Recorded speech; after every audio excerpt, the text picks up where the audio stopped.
তো মশা কামড়াচ্ছে, এত মশা কামড়াচ্ছে, ওই যে প্রেসারে সিটি পড়ছে। এখানে সিদ্ধ করে রেখেছি, এটা দিয়ে সকালে জল খাবার বানাবো ওটা। আর এদিকে লুচি তরকারির জন্য 8 মিনিট বাকি আছে।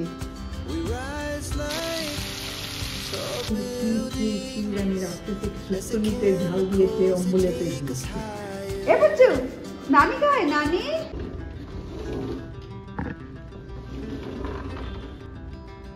আমাদের কাহিনীতে তোমাদের সবাইকে অনেক ওয়েলকাম। কেমন আছো তোমরা সবাই? আমরা কিন্তু বেশ ভালো আছি।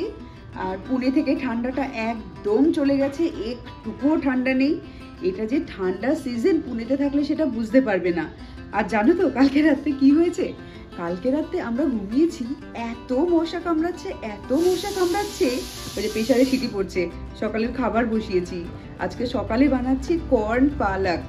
তা যেটা বলছিলাম, এত মশা কামড়াচ্ছে, শুতে পাচ্ছি না। এদিকে মটনটা জ্বালিয়ে রেখেছি। তো আমাদের দুজনেরই খেয়াল নেই মটনের যে তেলটা হয়, মানে যেটা লিকুইডটা, সেটা শেষ হয়ে গেছে। আর এদিকে সমানে মশা কামড়েছে, মানে আমরা কালকে রাতে আর ঘুমাতেই পারিনি। তারাও প্রেসার কুকারটা বন্ধ করে দিই, 2টো সিটি পড়ে গেল, হয়ে গেছে। এদিকে 2টো সিটি পড়ে গেল, বন্ধ করে দিই। আর এদিকে পালং শাকটা এখানে সিদ্ধ করে রেখেছি, এটা দিয়ে সকালে জলখাবার বানাবো। এখানে হচ্ছে সকালের জলখাবার রান্না, কর্ন পালক, যেটা অলমোস্ট হয়েই গেছে। এদিকে মা ভাজছে পরোটা, দোকানের অর্ডার এসছে পরোটা। আর এদিকে এসছে 1 প্লেট লুচি তরকারি। তো আমি এখানে বানাচ্ছি লুচি তরকারি, আর মা ওদিকে বানাচ্ছে পরোটা। মা হেল্প করে বলে আমার তাড়াতাড়ি হয়ে যায়, না হলে এই এত অর্ডার একবারে সামলানো কিন্তু একদম সম্ভব হয় না আমার জন্য। তো সত্যি কথা, অনেকটাই হেল্প হয়। থ্যাংক ইউ মা। টাইম হয়ে গেছে, টাইম 0 হয়ে গেছে। দেখো লাল লাল লেখায় চলছে পরোটা। আর এদিকে লুচি তরকারির জন্য 8 মিনিট বাকি আছে। আমাদের ক্লাউড কিচেনটা সকাল 7টায় আমরা চালু করি, আর 12টা পর্যন্ত ওপেন থাকে। তো সেই সময় তো রাশ দেখলেই, ওরই মাঝখানে রান্নাও সেরে নিতে হবে, সকালের ব্রেকফাস্টটা। তো সকালে ব্রেকফাস্ট রান্না তখন হয়ে গেছিলো, তারপর রুটিটাও করে নিয়েছি। আমি আর মা আগে খেয়ে নিয়েছি, কারণ অভিজ্ঞের যেদিন অফিস থাকে সেদিন আমি আর মা আগে খেয়ে নিই, আর নাহলে একসাথে খাই। আমার মার খাওয়া হয়ে গেছে, এখন অভিক সকালে ব্রেকফাস্ট করবে, তারপর অফিস যাবে। তারপর আমি চান করে শান্তি করে পুজো করে নেব, তারপর দুপুরের রান্নাটা করব আজকে। এই জাস্ট আমার চান কমপ্লিট হলো। আর দেখো চুলের কি অবস্থা, পুরো ভিজে চুল। ভিজে চুল আঁচড়াই না, ভিজে চুল আঁচড়ালে চুলটা একটু বেশিই পড়ে। তো চুলটা যতক্ষণ শুকোচ্ছে ততক্ষণ আমি ঠাকুরটা দিয়ে নেব।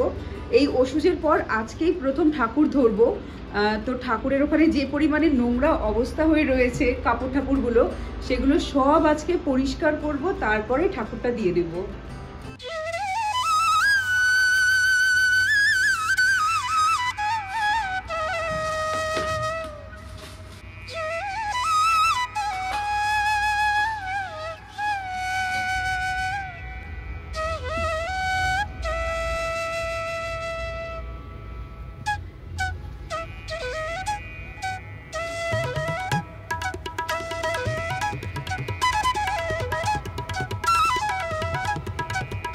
ঠাকুর পুজোটা দেয়া হয়ে গেল দেখলে তোমরা।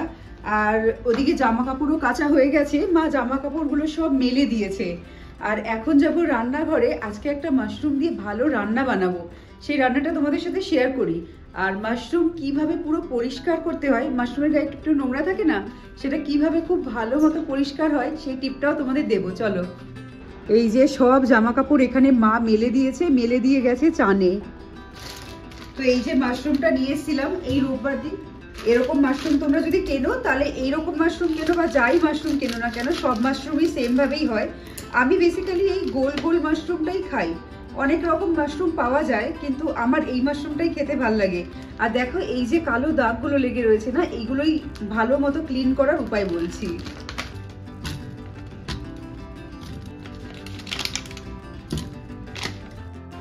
প্রথমে মাশরুমগুলো যেরকম জলে ধুয়ে নেওয়ার হয় সেরকম আমি জলে ধুয়ে নেব। তারপর একটা বাটিতে জল নিয়ে তাতে মাশরুমগুলো দিয়ে 1 চামচ মতো আটা নিতে হবে। আটা নিয়ে ভালো করে জলের সাথে গুলিয়ে নেবে। গুলিয়ে নিয়ে তারপর এটা 5 থেকে 7 মিনিট মতন রেখে দাও। এবার মাশরুমগুলো হালকা করে একটু ঘষে নিয়ে ভালো করে জলে ধুয়ে নেব। 3 থেকে 4 বার জল পাল্টে পাল্টে ধুলেই দেখবে মাশরুমগুলো কি সুন্দর ঝকঝকে পরিষ্কার হয়ে গেছে। আমি মাশরুমের নিচের অংশটা সবসময় বাদ দিয়ে মাশরুমগুলোকে এরকম 4 টুকরো করে কাটি। তোমরা যে যেরকম পছন্দ সেইভাবে কেটে নেবে। এবার কড়াইতে সর্ষের তেল দিয়ে প্রথমে কয়েকটা আলু ভালো করে লাল লাল করে ভেজে নেব নুন দিয়ে।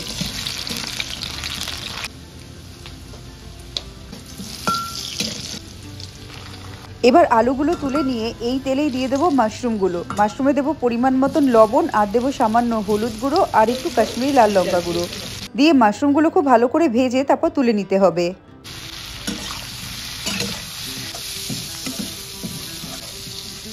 মাশরুম ভাজলেই দেখবে একদম অল্প একটু হয়ে যায়, তাই আমি গোটা প্যাকেট মাশরুমটাই বানিয়ে নিয়েছি।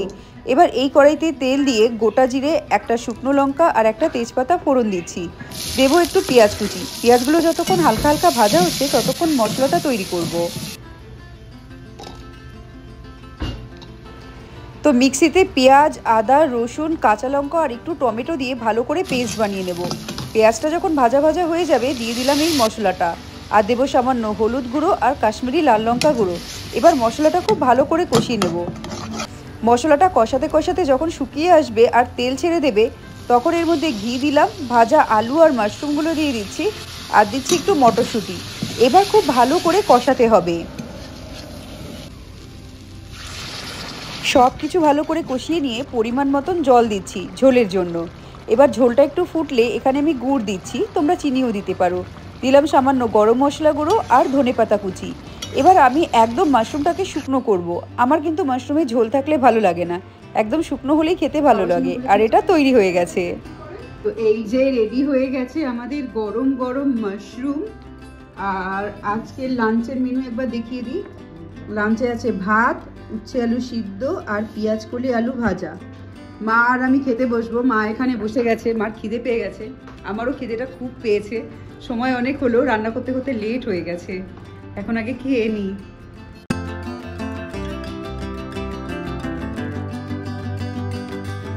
উচ্ছে বলে না, তেতো জিনিসেই ঝাল দেয় না। বললাম না ছড়াটা ছোটবেলা করে শুক্তো ছি ছি ছি রানী রাখতে সে শুক্তো নিতে ঝাল দিয়েছে অম্বলেতে গিয়ে। শুক্তো মানে শুক্তো জিনিস মানে তেতো, শুক্তো মানেই হচ্ছে তেতো। তেতো জিনিসে কখনো আমরা ঝাল দিই না।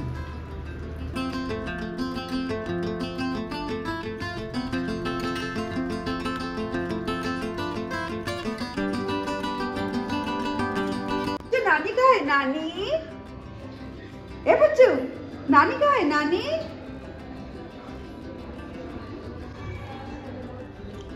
नानी नहीं बोलेगा, जाओ गया गया गया गया गया गया।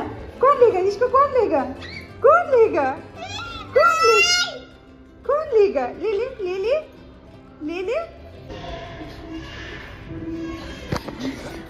আমাদের দুটো ঘরের দরজা খোলা, একবার আসছে একবার যাচ্ছে, একবার আসছে আর একবার যাচ্ছে।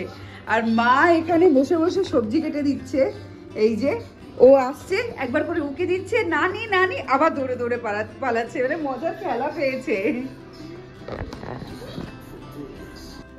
আজকে সন্ধ্যাবেলা ঘুম থেকে উঠে একটু ম্যাগি বানিয়েছিলাম, মানে 2 প্যাকেট ম্যাগি। আমার আর মার মানে খাওয়া দাওয়া এত কম হয়ে গেছে, ওই 2 প্যাকেট ম্যাগি সন্ধ্যাবেলায় খেয়ে আর খিদেই নেই। রাতের তরকারি যেমন ধরা সেরকম রয়েছে। আর রবিকের জন্য খালি রুটি বানাবো, সকালে যেটা বানিয়েছিলাম সেটাই রেখে দিয়েছি একটু ঝামেলাঝাটি কম করার জন্য, যে কম কম রান্না হবে। আর এখন বাজে রাত্রি 11:30। এই দোকানের জিনিসপত্র এখানে হচ্ছে। এখানে তোমার ভাত ফুটছে, এটাতে জাস্ট ডাল বানানো হলো, মানে একটু আগেই লাস্ট খিচুড়ির অর্ডার এসছে, তো চাল ডাল একদম শেষ হয়ে গেছে। তো চাল ডাল কালকের জন্য তো প্রিপারেশন করেই রাখতে হবে। তো সেই 11:30টার সময় বসিয়েছি ভাত, আর অভিকের এখনো আসতে আধ ঘন্টা দেরি আছে। এই যে বাজে 12:05, এই আসলো অভিক অফিস থেকে। How was your day? Cool cool, good. Dinner দেবো এখন না পরে দেবো? 5 মিনিট হাত ফাত ধুয়ে ফ্রেশ ফ্রেশ হয়ে নে। ঠিক আছে চল, তাহলে আজকের ভিডিওটা এখানেই শেষ করি। ভিডিওটা ভালো লাগলে লাইক করো, আর যারা যারা নতুন দেখছো, যদি ভিডিওগুলো ভালো লাগে তাহলে চ্যানেলটাকে সাবস্ক্রাইব করে নিও। হাতে এখনও আটা লেগে রয়েছে, সবে রুটি বানালাম, গরম গরম রুটি। ঠিক আছে, চলো এই ভিডিওটা এখানেই শেষ করি। তোমাদের সবাইকে গুড নাইট আর টাটা।